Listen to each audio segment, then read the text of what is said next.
Merry Christmas. আজ 25শে December, যীশু খ্রিস্টের জন্মদিন।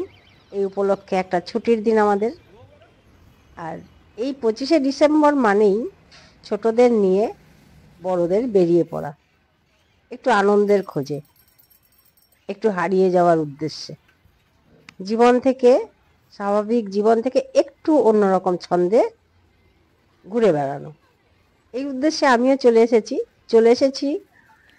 নিজের উদ্দেশ্যটা হচ্ছে মানুষ কিভাবে এখানে আনন্দ করে কাটাচ্ছে, কেমন মানুষের সমাগম হয়েছে সেটা দেখবার জন্য কিন্তু আমি এখানে চলে এসেছি। দেখতেই পাচ্ছেন, এটি ইকো পার্ক, প্রকৃতি তীর্থ।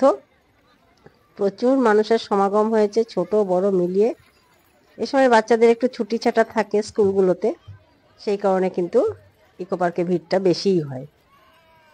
আর এদিকটা যেহেতু একটু 3 নম্বর গেটের দিকটা, এদিকটা যেহেতু একটু কম মানুষের ভিড় সমাগম হয়, সেই জন্য আমি এদিকটা পছন্দ করি, কারণ এদিকে একটু নিরিবিলি ভিডিও করা যায়, অন্যান্য দিকে কিন্তু সেরকম ভাবে করা যায় না। ভেবেছিলাম একটু লাইভ করব, কিন্তু এখানে এত ভিড় হয়েছে, মানুষের সমাগম এত হয়েছে যে এখানে নেটওয়ার্ক একেবারেই কাজ করছে না, তাই শুধুমাত্র ভিডিও করে ফিরে যেতে হলো। কিন্তু ভিডিওতে দেখুন তো আপনারা এসছেন কিনা এখানে, আপনাদেরকে কি খুঁজে পাওয়া যাচ্ছে কিনা এখানে। নিজেরাই নিজেদেরকে চিনতে পারবেন, তাই না? আমি তো চিনতে পারবো না সবাইকে, তবু একটু চেষ্টা করলাম বিভিন্ন দিকগুলো ঘুরে ঘুরে দেখবার। অনেক মানুষ এসছেন, অনেক মানুষ পিকনিক মুডে এসছেন। দেখতেই পাচ্ছেন চাদর বিছিয়ে বিছিয়ে বিভিন্ন জায়গায় মানুষজন বসে গেছেন, খেলছেন অনেকেই। পুরো পিকনিক মুড। আমার নিজেরই ভালো লাগছে দেখে, এরকম গেট টুগেদার দেখে। ছোট ছোট গ্রুপে অনেক মানুষ এসছেন, ভিড় একেবারে। প্রত্যেকেই এই শীতের হালকা আমেজটাকে উপভোগ করতে চাইছেন। শীত এখনো সেরকম ভাবে পড়েনি কলকাতায়, তাই মানুষের অত অসুবিধাও হচ্ছে না। আর এরকম হালকা ওয়েদারে কার না ভালো লাগে, না গরম না ঠান্ডা। আর আজকে রোদের তেজও বেশি নেই, মানুষের ঘুরতে কিন্তু অসুবিধা হচ্ছে না, তাই আমারও বেশ ভালো লেগেছে। তাই ঘুরে ঘুরে একটু চেষ্টা করলাম সকলের ভিডিও একটু তুলে নেবার। যারা এসছেন এখানে, পর্যটকরা, কে কেমন ভাবে চলছেন, ফিরছেন, ঘুরছেন, খাচ্ছেন, খেলছেন, সবই একটু দেখাবার চেষ্টা করলাম। এই দিকটা হচ্ছে 3 নম্বর গেটের কাছে। এই মাঠটাও একটু তুলে নিই। ডান দিকে দেখতে পাচ্ছেন রেন ফরেস্ট, এখানেও মানুষজন বসে গেছেন।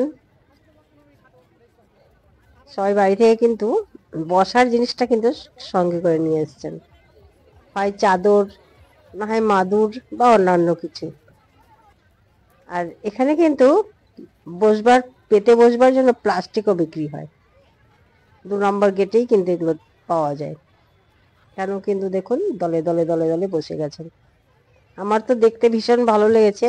আর আপনারা কতটা উপভোগ করছেন বুঝতে পারছি না। ভিড় দেখলে বুঝতে পারবেন। এখানে পার্কিং জোনটা দেখে নিন, যে কত স্কুটি শুধু এই ছোট্ট পার্কিংটাতেই আছে। এর থেকে বড় পার্কিং অনেক আছে। 1 নম্বর গেটের পার্কিংটা সব থেকে বড়, তারপর আছে 4 নম্বর গেট। এই গেটগুলোর পার্কিং দেখলেই আপনারা বুঝতে পারেন ভিড় কত হয়েছে। এটা হচ্ছে 3 নম্বর গেটের পার্কিং। সামনে দেখতে পাচ্ছেন মিষ্টি হাব, প্রচুর বাইক এসছে। অনেকে তো বাসেও এসছেন, অনেকে নিজেরা ক্যাব বুক করে এসছেন, বা নিজেদের 4 হুইলার গাড়িতে চলে এসছেন। শুধু এখানে স্কুটিগুলো দেখা যাচ্ছে। আর এদিকে খেলনাও বিক্রি হচ্ছে অনেক রকম, বাচ্চাদের আবদার মেটানোর জন্য। বাচ্চাদের লোভনীয় সব খেলনা বাচ্চারা কিনছেও, ভালো লাগছে দেখতে। একটুখানি ছোটবেলাতেও ফিরে যাওয়া যায় এইসব দৃশ্য দেখলে। আর আমি একটু বেরিয়ে পড়বো, অনেকক্ষণ ঘুরেছি, সামনে বেরিয়ে পড়ছি রাস্তার দিকে। এই বেলুনগুলো নতুন বেরিয়েছে, দেখতে ভালো লাগে বেশ। বেলুন তো নয়, প্লাস্টিকের সেই হাওয়া ভরা যে খেলনাগুলো, সূর্যমুখী ফুলের মতো। আর আমি বেরিয়ে পড়লাম। এখানে মিষ্টি হাবের সামনে দেখতে পাচ্ছেন পার্কিং এ অনেক গাড়ি আছে, 4 হুইলার।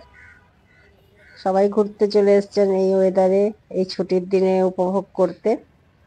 তো আজকের ভিডিও আমার এখানেই শেষ করে দিতে হচ্ছে।